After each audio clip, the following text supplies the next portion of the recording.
Hello, welcome back to Black Book Stacks. I'm your host, Hoshonda Sanders. It has been a little while, but I wanted to thank you for your likes, shares, and subscribes. I wanted to give you an update on what I've been reading and maybe the best book I have read of the year so far is Caste, The Origins of Our Discontents by Isabel Wilkerson.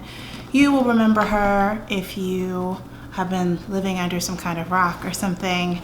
You will know her from The Warmth of Other Suns, which is her masterpiece and Pulitzer Prize winning book on the Great Migration.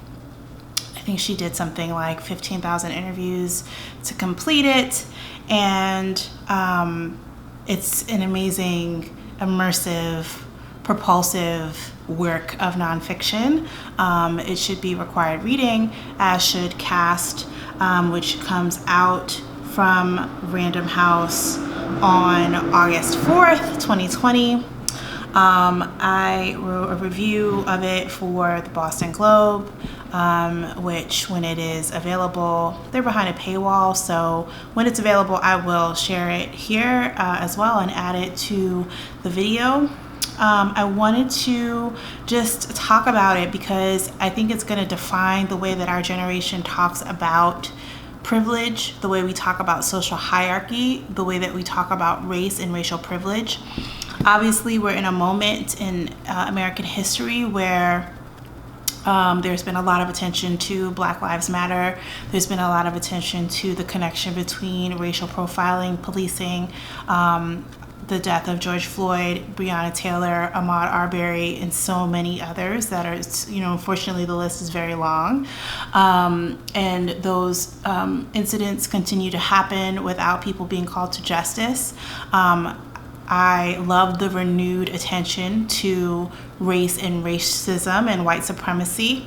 And, I always think about what Angela Davis said, which is that there is the whole phrase. It is white supremacist, capitalist, patriarchy, right? Like that is a mouthful, but all of those systems essentially are encapsulated in the word caste. So what Isabel Wilkerson does when she lays out caste is she begins to talk about the system of inequality or the system of castes in India. In India, it is the Dalits who are the untouchables. They are considered the lowest caste. And in America, Black people essentially have the most in common with the Dalits. And she begins to talk about reframing caste, which is this system of classification that we make based on what we think when we meet someone. So instead of talking about white supremacy or white people and Black people, Indian people, etc., she makes the distinction between the dominant class, which in America and pretty much in most parts of the world are white people. She talks about them as the dominant caste. She talks about the lower caste or the subordinate caste as Black people, Indians, some Indians in India. And then, when you look at cases like Nazi Germany, which she does, and the Holocaust and what happened to Jews there, you begin to see the hierarchy play out in that way, where, Nazis considered themselves the dominant class and Jews were the subordinate class. And so this is a work that blends social science, psychology, history, what else? Sociology, right? So it's a monumental work. I think one of the main distinctions between it and The Warmth of Other Suns is that The Warmth of Other Suns very much placed other people and other narratives, as excellent journalists do, foremost in the narrative. And so the narrative was shaped around this mass group of people. Here what we have are some really amazing personal examples that Isabel Wilkerson gives about the role that caste plays in her life, because she's a Black woman journalist. And so she travels to India, she goes to these conferences on caste, and most people only see that she looks like someone who's from this untouchable caste. They don't know, as we do, that she's this beloved, amazing, Pulitzer Prize winning journalist. So they treat her the way they would treat an untouchable. And so she talks about that. Another way that she uses her narrative and her status in the way that she kind of grapples with caste, or constantly being reminded of it. And by the way, she talks about the ways that we are all essentially dominant caste or lower caste, the way that we are all basically confined by the restrictions of caste, right? That the only way that we can begin to be free of it is to begin to analyze all of the different assumptions we make about who should be fitting where, who has authority, who has dominance, and who doesn't. But anyway, she tells this really jarring and infuriating example of because she was a New York Times correspondent, she often spent a lot of time flying different places, and so she flies to Detroit for a day-long trip.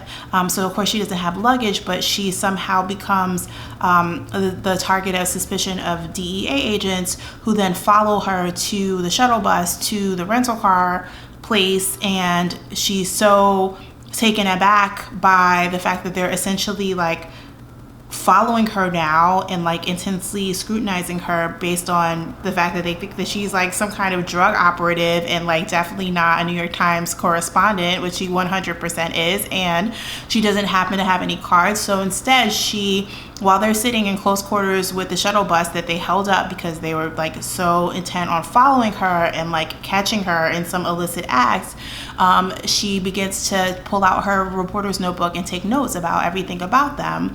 And by the time the trip is over, they feel, I presume, I should hope, shamed into leaving her alone.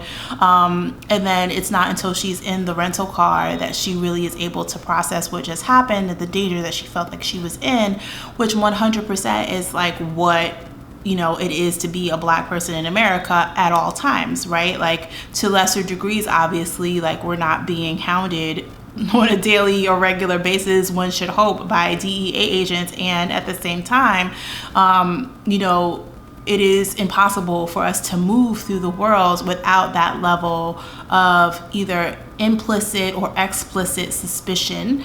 And that suspicion, you know, when people talk about Karens or white women who are always calling police on us, or other people who are just surveilling us constantly, you know, it stems from this belief about caste, you know, the stereotypes and the assumptions and the generalizations that mar Black life, right? And then, you know, there's also just an analysis of how like race is this construct, it's this social contract that we've made to talk about it as if it were a biological fact, when in fact it really, the only differences between us have to do with pigment in our skin. But we've made up all these social narratives around it that confine each of us to these caste roles. So, you know, she does a phenomenal job, I think, also of comparing, not necessarily comparing what happened in Nazi Germany to what has happened in America as it relates to Jim Crow, but she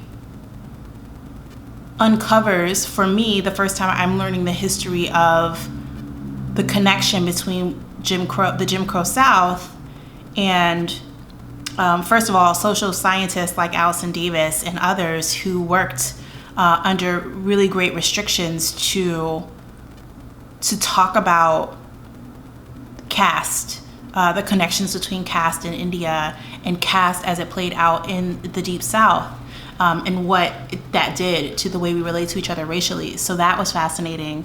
But there's also this part where she talks about how Hitler and Nazis in Germany essentially looked at the way that Jim Crow was enforced in the US and decided that, like, hey, y'all got some good ideas, we're going to use those against Jews in Germany and in Europe. And so that was eye-opening, that the one-drop rule, that was considered, okay in the U.S., the Nazis were like, wait, hold up. Like, if it's just one drop of blood, like, that's really strict. You know what I mean? Like, so to know that there were some aspects of Jim Crow segregation and discrimination that we still deal with that were even a bridge too far from the most extreme, murderers and, extremists of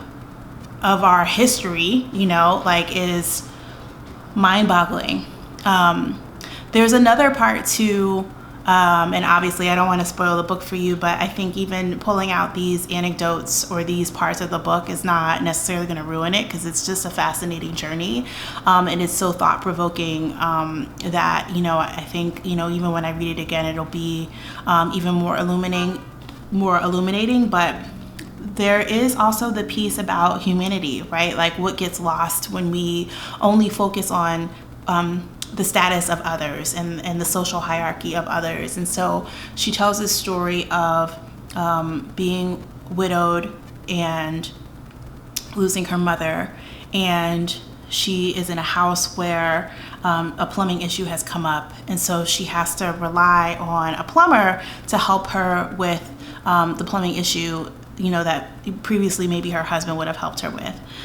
So this plumber comes and this is after the election of Trump, and he's clearly like, he has a MAGA hat on, so like he's clearly with the other side, and he's sort of reluctant to help her, and she's like moving things around and carrying things, and like he's not really doing much to help, and he's not seeming like he's going to be helpful, when finally she appeals to his humanity and she says, look, I've had these deaths in my family, my husband is gone, like, do you know what that's like? And he softens and he begins to help, because suddenly she's found this connection.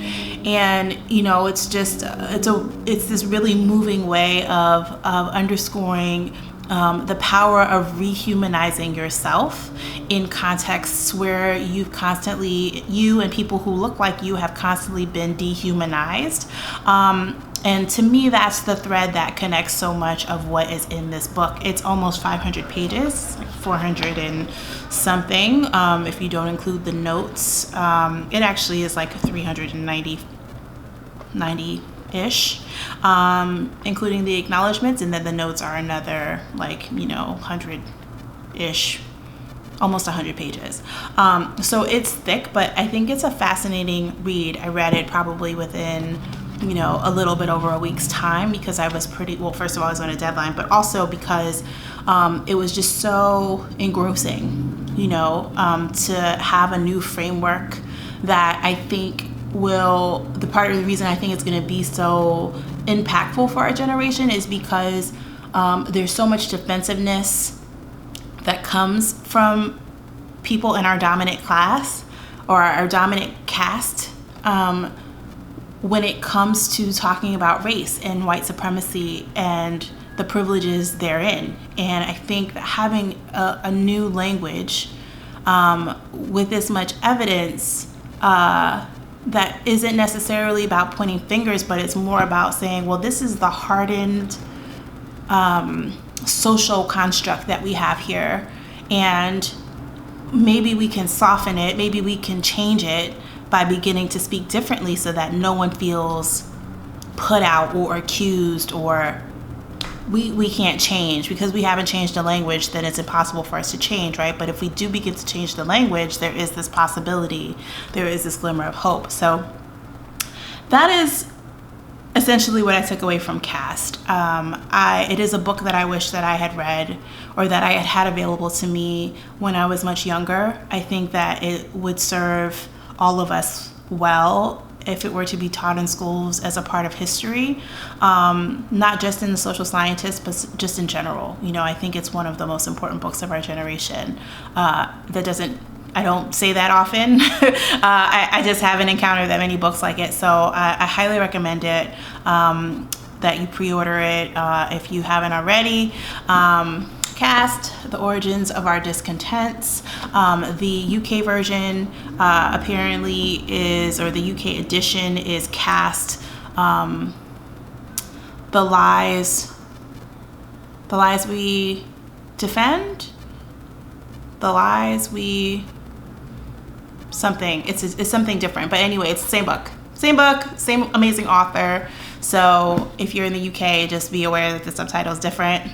And yeah, if you are Isabel Wilkerson fan, if you have already read an advanced reader copy, or if you started to read one, or any other thoughts, I'd love to hear them down in the description box. And yeah, until next time, until we meet again, let me know what you think. And again, thank you so much for your likes, shares, and subscribes. I will see you again soon.